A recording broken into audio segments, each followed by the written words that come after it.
back to basket. This was once the go-to style for big men who wanted to score with skill, strength, and just enough finesse to make defenders miserable. These players would post up, turn around, and do damage with footwork and force, living in the paint, and forcing double teams almost every possession. It wasn't just about scoring though. They created space for shooters, forced the defense to collapse, and set the tone physically. Guys like Hakeem, Tim Duncan, and Kevin McHale turned post play into an art form, but now it's more like a history lesson. The league's changed. Offenses today are all about space, pace, and points per possession. Post-ups are slow, less efficient, and kill ball movement. Coaches want shooters stretching the floor and slashers hitting the rim, not someone backing down for 10 seconds. And those rule changes, yeah, they didn't help. The defensive 3-second rule and the 5-second back down rule, they both made it harder for these guys to just camp out and operate. Analytics sealed the deal. Teams saw the math. Threes and dunks make more sense, so development followed. Big men now trained to shoot,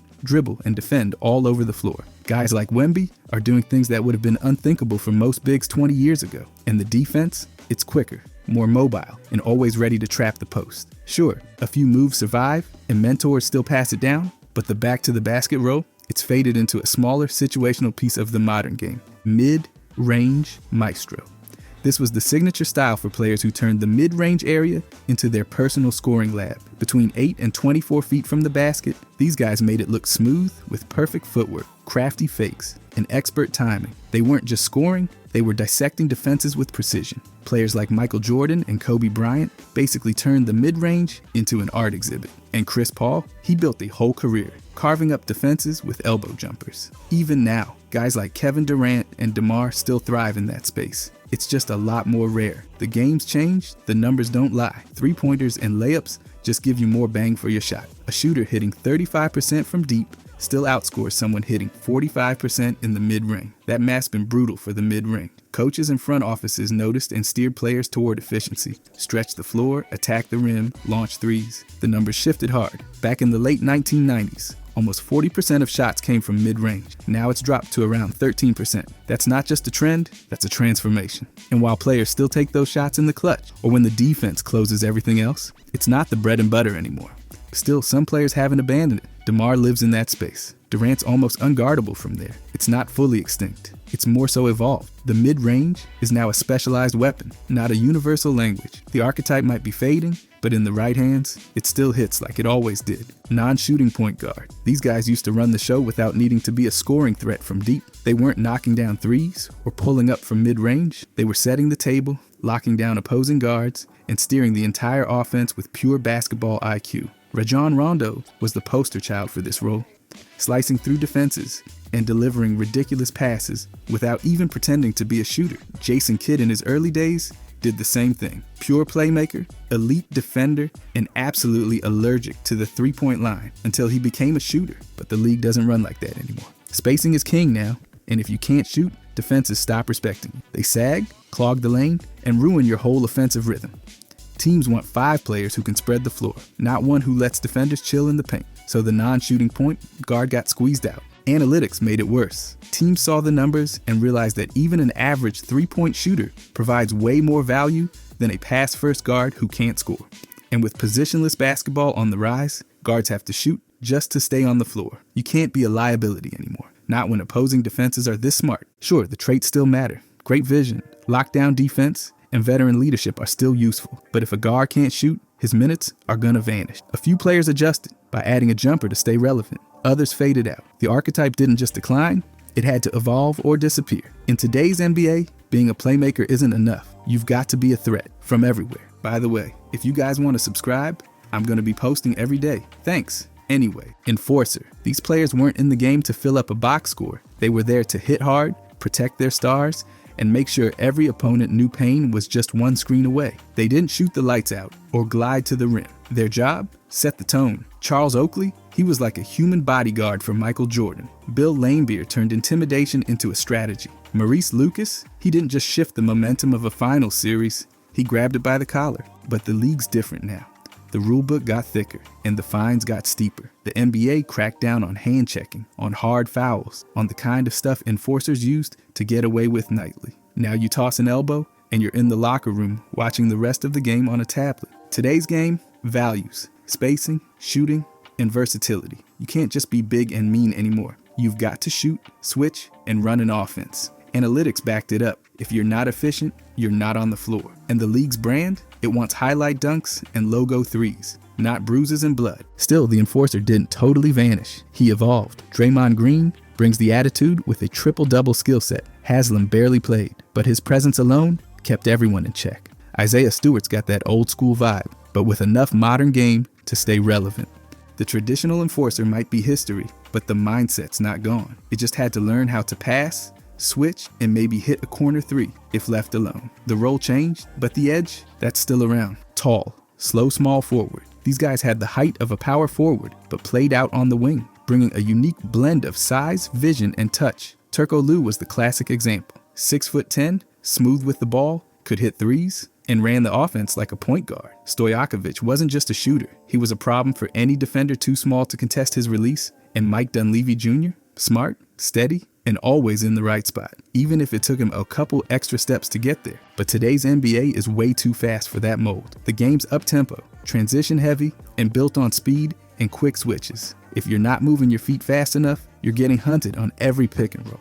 And in switch-heavy defenses, there's no hiding. These forwards just don't have the lateral quickness to guard guards or the burst to blow by wings. Positionless basketball didn't do them any favors either. Teams now want everyone to be able to defend 1 through 5, which means foot speed matters more than ever. Even with a high IQ and solid jumper, it's tough to justify a spot for someone who can't keep up physically. Still, the legacy's not totally gone. Stretch forwards are everywhere now. Guys who can shoot and space the floor while playing up a position. And the point forward role? It's evolved into something faster and flashier, with players like Luka blending skills with agility. The old school tall, slow, small forward might be extinct, but parts of the archetype live on. The NBA just demands more now. If you're that size, you'd better move, shoot, and switch, or you'll get left behind. Defense only. These were the guys who didn't care about scoring. They were on the court to shut people down. That was their job. No flash, no fancy handles, just grit, timing, and pure defense. Bruce Bowen wasn't crossing anyone over,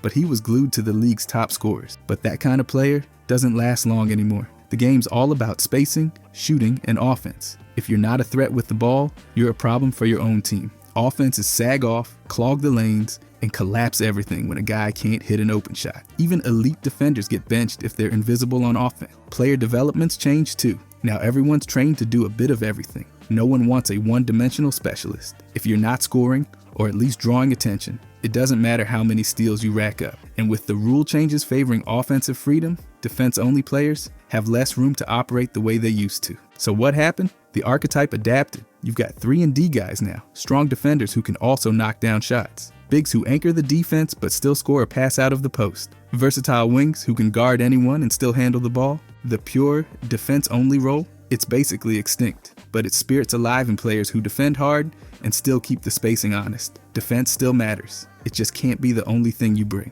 Not anymore. Short point guard. These guys used to be the underdog heroes of the league, barely scraping 6 feet, but full of speed, grit, and playmaking magic. Muggsy was 5'3" and still ran an NBA offense for over a decade. Earl Boykins at 5'5" would slip through defenses like a mosquito at a barbecue. Spud Webb didn't just play, he won a dunk contest at 5'7". Calvin Murphy put up nearly 18 points a game, and Isaiah Thomas had a season where he dropped almost 29 per night while leading the Celtics deep into the playoffs. But that role's nearly gone. In today's NBA, being short is a defensive liability. Offenses hunt mismatches, and if you're undersized, you're the mismatch. Switch-heavy defenses and longer, more athletic wings make it nearly impossible for shorter guards to survive on that end. And on offense, if you can't shoot over a defender or finish through contact, you're not making the rotation. Spacing and shooting matter more than ever, and taller guards just do more. They defend, they rebound, they switch, they stretch the floor. The game's evolved. Athleticism's through the roof. Everyone's bigger, faster, and more versatile. A short guard has to be exceptional just to get noticed, and historic just to stick around. Still, the legacy's strong. Guys like Thomas and Bogues didn't just play, they inspired. They proved skill, determination, and heart could push past physical limits. That archetype might not be on every roster anymore, but its story's written all over basketball culture. You can't teach height, but you can sure respect hustle. Blocks, only big man. These were the skyscrapers camped in the paint, swatting shots into the 5th row while barely touching the ball on offense. Mark Eaton was the prototype. He didn't just block shots, he swallowed them whole. He averaged 3.5 blocks per game across his career and once posted over 5 blocks per night for an entire season. Manu Bol took it even further. He ended his career with more blocks than points, which might sound like a joke if it weren't actually true. Then there's Greg Ostertag,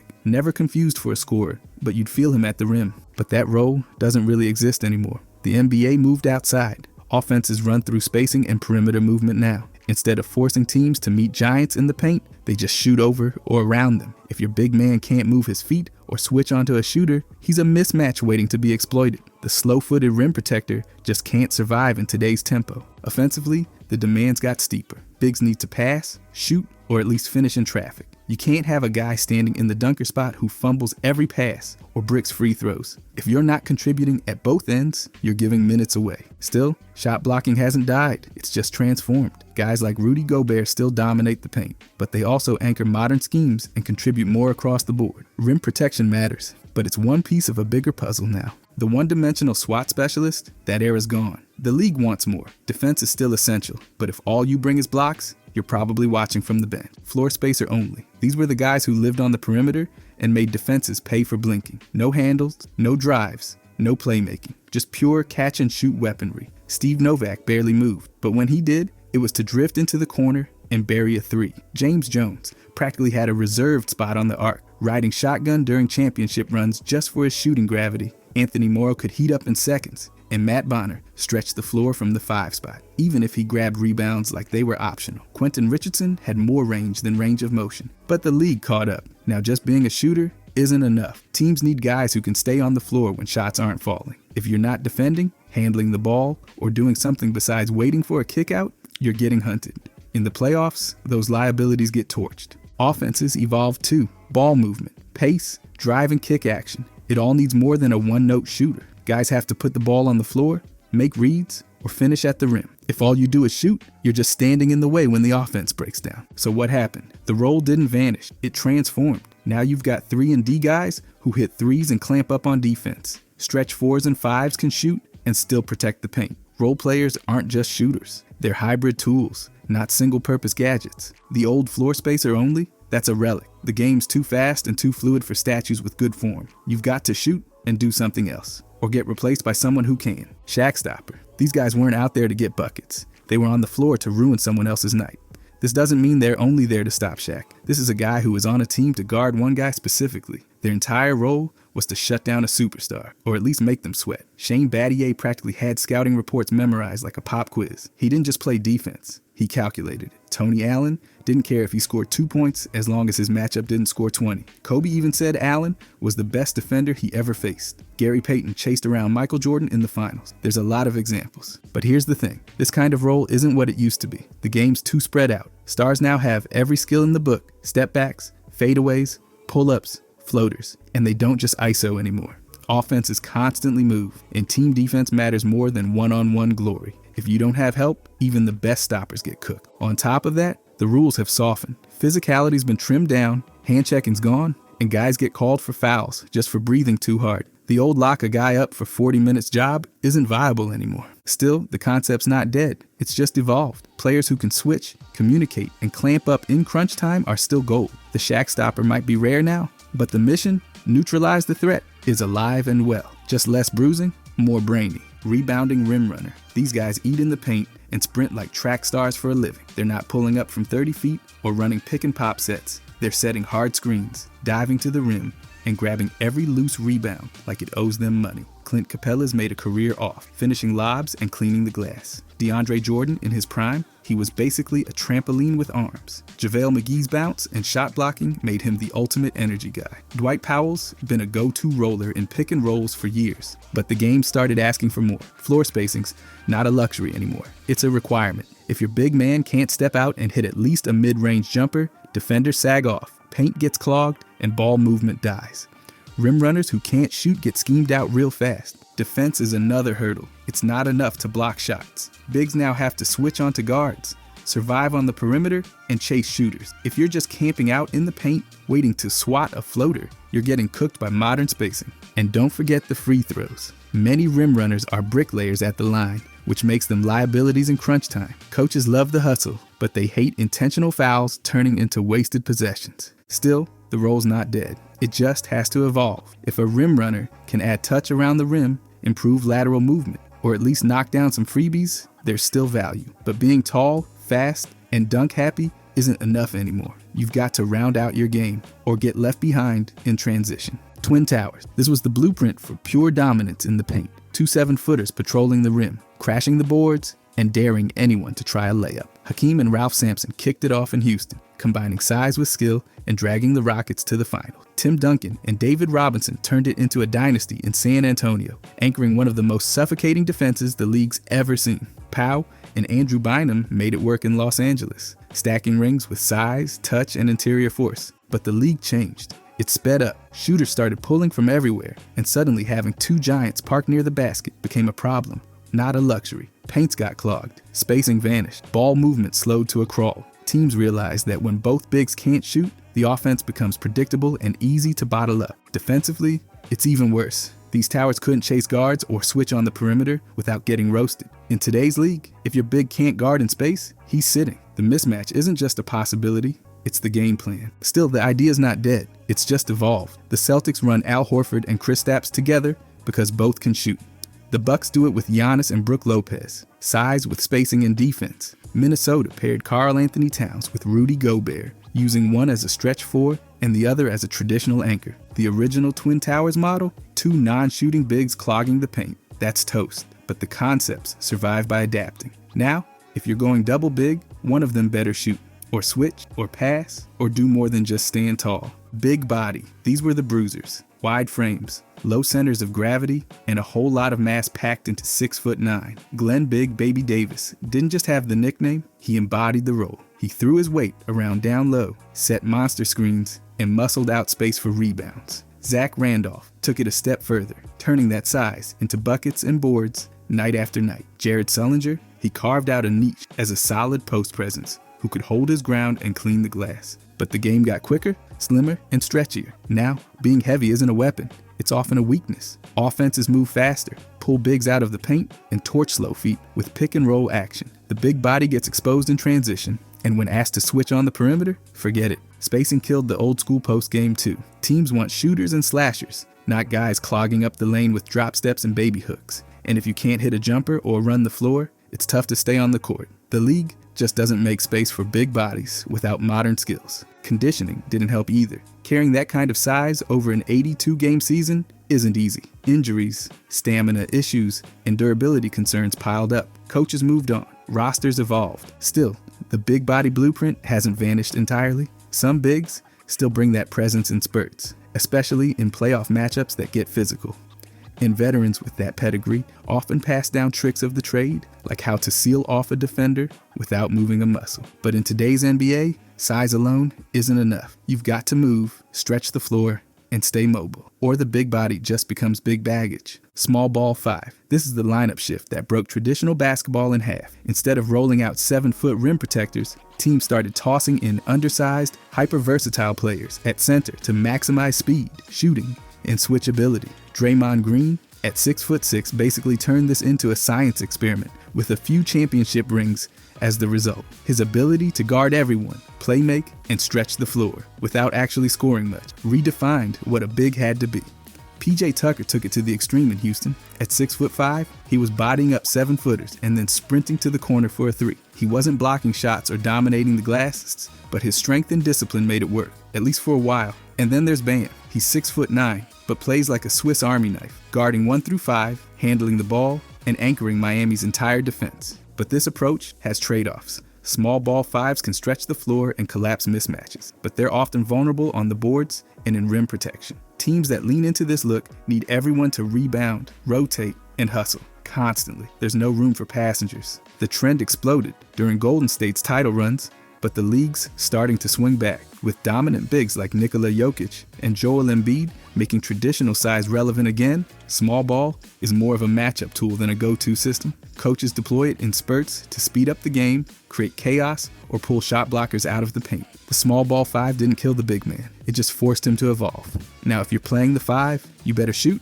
switch, or facilitate, or get switched off the court. Shot chucker. This archetype lives for the green light, even when it's clearly red. These players fire up shot after shot, undeterred by poor percentages or screaming teammates begging for the ball. Brandon Jennings built a career launching off-balance threes, mid-range pull-ups, and contested floaters like every possession was a heat check. The volume? Impressive. The efficiency? Less so. Shot chuckers are easy to spot, high usage, low true shooting, and assist numbers that look allergic to growth. They dominate the ball, ignore shot quality, and often treat offensive flow like a suggestion. Teammates might start open, but they'll finish the play watching from the corner. Ball movement dies when a chucker gets cooking, or thinks they are. It's not always malicious. Sometimes, these players believe they're the offense. They'll pull up early in the clock, over-dribble into traffic, and launch because someone's gotta shoot. Coaches walk a tightrope between letting them create and watching them derail the game. Fans either love the boldness or want them benched by halftime. But the modern NBA doesn't have much patience for this anymore. Analytics expose low efficiency scorers, and team systems prioritize ball movement and shot selection. Shot chuckers now have to evolve, cut down bad attempts, move the rock, and accept that smarter shots mean better results. Some adjust, others fade. The chuck it and hope approach isn't completely dead, but it's no longer celebrated. Today, players who can't combine volume with efficiency just get replaced. Because in a league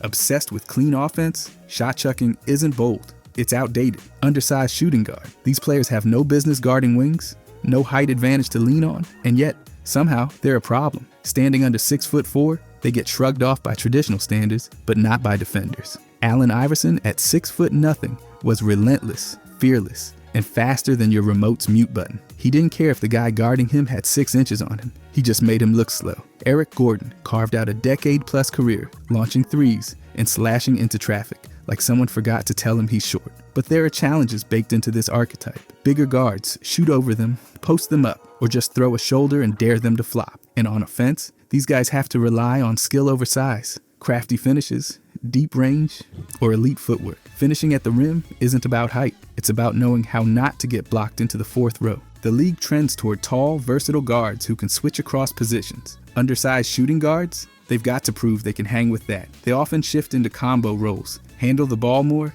defend harder, and shoot smarter. The archetype isn't extinct. It's just smaller in number and bigger on impact. In today's NBA, there's still room for these guys, just not much margin for error. You can't fake it. If you're an undersized shooting guard, you've got to hit shots, fight on defense, and make plays. Or you're getting replaced by someone 6'7" who can do half that. Welcome to the tall man's league. Try not to blink. Set shot only. This archetype is basically a black and white film in a world of high-def dunks. These players didn't jump. They planted their feet, squared up, and let it fly like their knees had a no-lift policy. Dolph Schayes made it work, launching high-arcing shots with a two-handed set motion that baffled defenders in the 50s. Brian Winters didn't exactly leap into his jumpers either, but his form was clean, efficient, and deadly for his time. But now, the set shot's gone the way of short shorts and peach baskets. Modern defenses are longer, faster, and more aggressive. Try staying flat-footed against a 6'9" wing with a 7-foot wingspan, and see how far that shot gets. It's predictable, easy to contest, and vulnerable against any kind of pressure. The rise of the jump shot erased the need for it. Players like Hank Luisetta brought the vertical element that changed everything. Suddenly the ball was releasing above the defender's reach, and movement became part of the shot itself. Add in today's pace and space game, where shooters have to launch off movement or pull up in transition, and the set shot starts looking like a liability, not a weapon. Still, traces remain. Free throws, basically glorified set shots. Bigs like Brook Lopez or Nikola Vucevic use modified set mechanics from deep. No elevation, just balance and rhythm. Catch and shoot rolls sometimes involve barely leaving the ground, especially for bigger shooters looking for a quick, clean release. But the pure, full-time set shooter, that role's extinct. The NBA evolved past it. If your feet aren't leaving the floor now, the only shot you're getting off is in warm-ups. Maybe, if no one's guarding you, no vertical. These are the players who barely leave the ground and still manage to rise above everyone else. They're not throwing down windmills or chasing blocks into the bleachers. They're outsmarting, outpositioning, and outplaying opponents who can jump over traffic cones. This only works if you have the skill set of Jokic. Nikola Jokic basically plays the game